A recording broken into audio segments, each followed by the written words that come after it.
Nótt eina gat Alli ekki sofið. Fiðursængin var allt í einu orðin svo þung.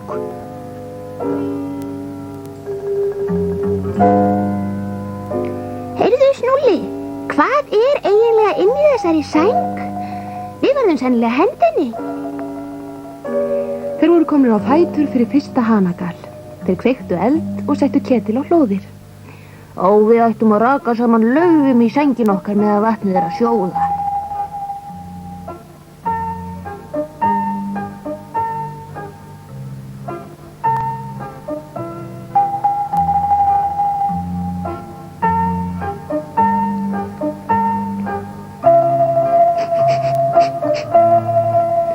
Þegar þeir voru að raka saman laufin, barst reykjarlykt af vitum þeirra.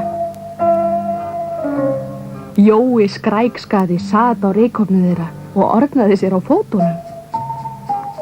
Farðu niður úr reykofnum okkar, Jói.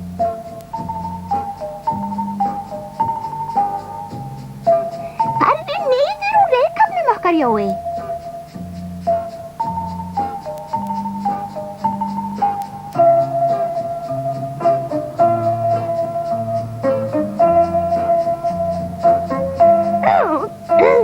Fyrir, en mér ekki kalt á eyrunum, sagði Jói glaðlega. Hins vegar eru fæturnir á mér alveg frosnir. En reykháfurinn okkar engin ofn, sögðu þeir félagar gramir.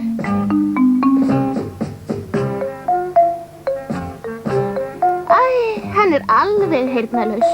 Við verðum að koma hann niður.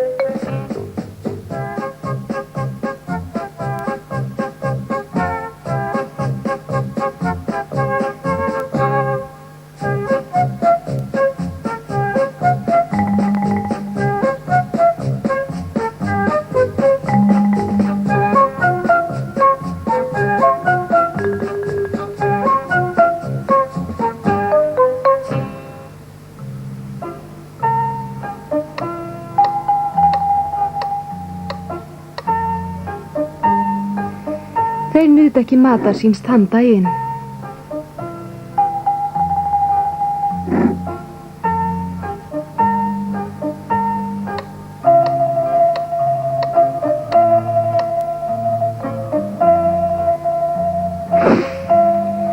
Kvöldið tók eldavélin aftur að reykja. Jói gamli getur gert hvern mann brjálaðan, sagði Alli og flýtti sér að sækja pönnulok.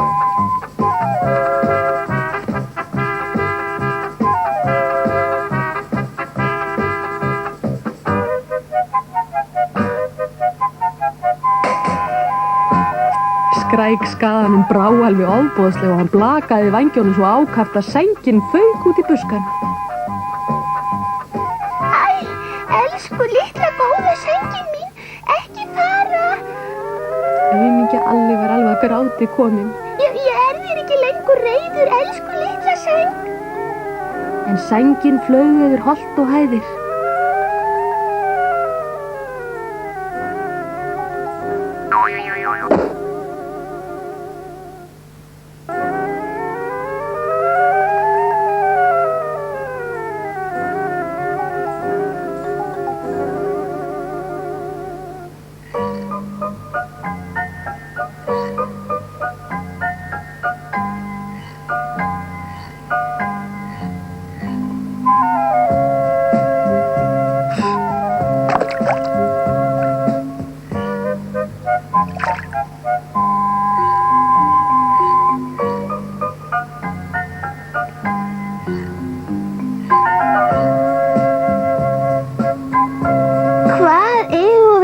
Breiða ofan á okkur.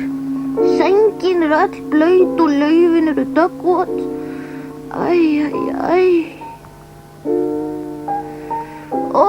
Þetta alveg hræðilegt.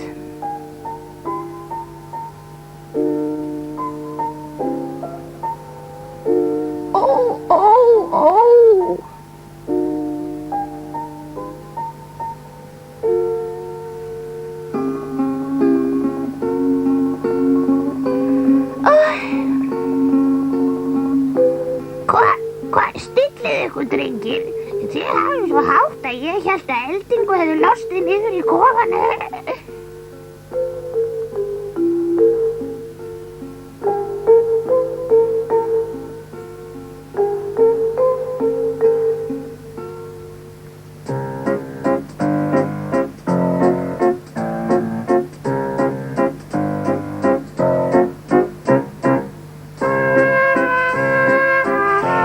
skrækskaðinn bætti þeim skaðan með því að gefa þeim dún í nýja sæng.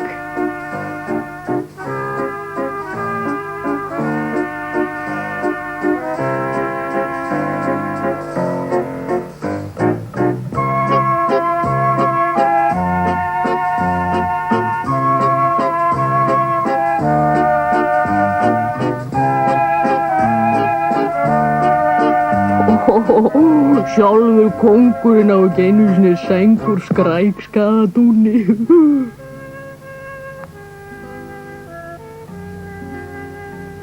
Þeir bjuggu Jóa skrækskaða á eldavélinu til að koma í veg fyrir að hann settist aftur á reykháfinn.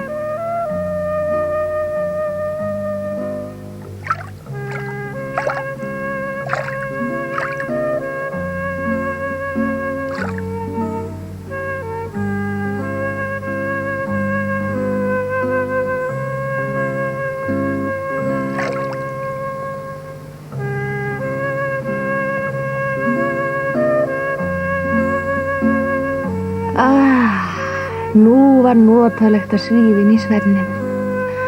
Góða nótt.